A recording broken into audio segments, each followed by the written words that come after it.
এই যে একটা ব্যবস্থা যেখানে আসলে এতদিন ধরে নির্বাচন একভাবে হয়ে এসেছে, যেখানে টাকার বিস্তর প্রভাব থেকেছে, বা বিচার ব্যবস্থা, প্রশাসন, এরা সবসময় ক্ষমতায় যারা এসেছেন তাদের একরকম খুশি করেই চলবার চেষ্টা করেছেন, এটা তো আমাদের রাজনৈতিক সংস্কৃতির অংশ হয়ে দাঁড়িয়েছে। তার পরিবর্তন আসলে কিভাবে হবে?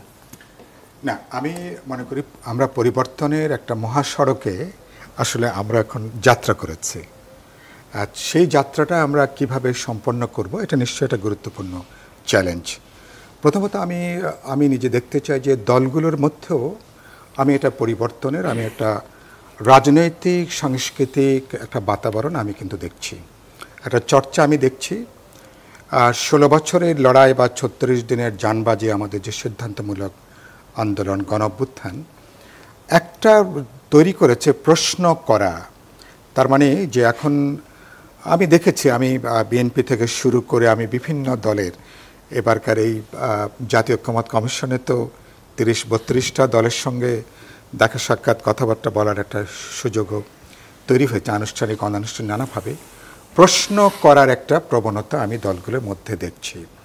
তার মানে অন্ধ আনুগত্যের জায়গা থেকে বিচার বিবেচনা, বোঝাপড়া, এটাকে বোঝার একটা সচেতন চেষ্টা আছে দলগুলোর মধ্যেও। একটা নিজেকে ট্রান্সফরমেশনের একটা তৎপরতা, সেটাও কিন্তু আমি লক্ষ্য করেছি। হয়তো আমি রাতারাতি হয়তো সব কিছু আমি অর্জন করতে পারবো না, কিন্তু আমি দেখছি যে, কারণ এটা খুব গুরুত্বপূর্ণ, যেটা আমরা বহু পুরনো আলোচনা, রাষ্ট্র সমাজে যদি গণতন্ত্র তৈরি করতে চাই, তাহলে আমি দলের মধ্যে আমার গণতান্ত্রিক অনুশীলন সেটা চর্চা করছি কিনা। আমি বরঞ্চ আরও অনেক বেশি কথা বলি। আমাদের ক্ষেত্রে আমি পার্টিকে যেটা বলি যে, আমার এক কর্মী যদি একটা ছোট ভুল করে, তার মাসুলটা খুব অল্প সময় হবে। দলের প্রধান নেতা বা দলের গুরুত্বপূর্ণ নেতৃবর্গ, তাদেরকে সবসময় চোখে চোখে রাখা দরকার, প্রতিটা শব্দ, প্রতিটা বাক্য, প্রতিটা পদক্ষেপ। কারণ তাদের একটা ভুলের জন্য শুধু দল না, এমনকি পুরো জাতীয় কিন্তু বড় ধরনের বিপর্যয়ের মধ্যে কিন্তু যেতে পারে। তার মানে হলো যে, যেটা আধুনিক যে কোনো গণতান্ত্রিক সমাজের খুব গুরুত্বপূর্ণ প্রশ্ন হচ্ছে যে, আপনি প্রশ্ন করা, এবং আপনি সেখানে এই চর্চাটা যদি সচেতনভাবে, যেটা বললেন, যদি শুরু করা যায়, যেটা ইতিমধ্যে শুরু হয়েছে, এটা আমি আশাবাদী। আরেকটা হচ্ছে যে সংস্কৃতি আসলে এতদিন ধরে চলে এসেছে বড় রাজনৈতিক দলগুলোতে, তার পরিবর্তন শুরু হবে কোথা থেকে? না, আমি দেখছি যে তার পরিবর্তন কিন্তু শুরু হয়েছে।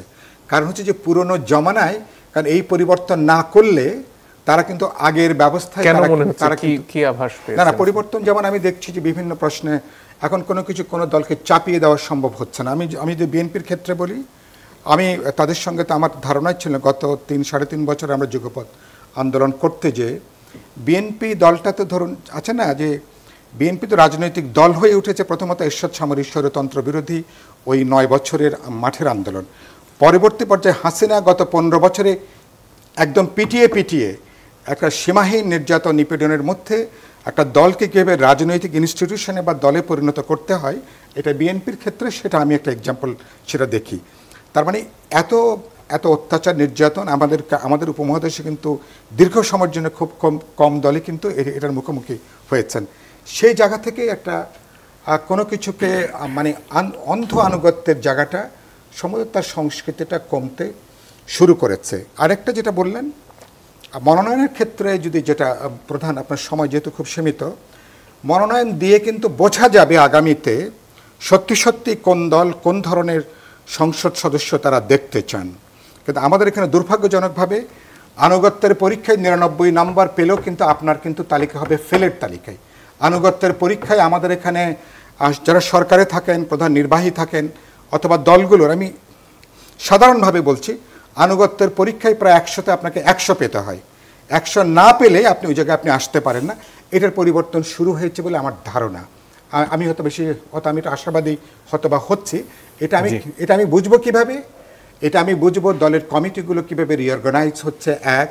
বিশেষ করে দলের প্রতিনিধিত্বের ব্যাপারটা যখন মনোনয়নটা হবে, যেটা আশরাফ কায়সার যেটা চমৎকার করে বললেন, যেটা যে আপনি এমনকি ধরুন উচ্চকক্ষে যদি আমরা সিদ্ধান্ত নিতে পারি, সে বিএনপি না, প্রত্যেকে দল তার তালিকা কিন্তু আগে কিন্তু দিয়ে দেবেন।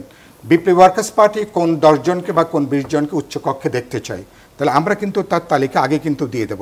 মানুষ যখন আপনাকে ভোট দেবে, নিম্নকক্ষের প্রত্যক্ষ আসনে যেমন ভোট দেবে, পাশাপাশি এটাও বিবেচনার মধ্যে রাখবে যে এই প্রতিটা ভোট কিন্তু কাউন্ট হবে, প্রতিটা ভোটের আলাদা মর্যাদা আছে, গুরুত্ব আছে, সম্মান আছে, এবং এই ভোটের মধ্য দিয়ে এই ব্যক্তিগুলো কিন্তু পার্লামেন্টে আসতে পারে।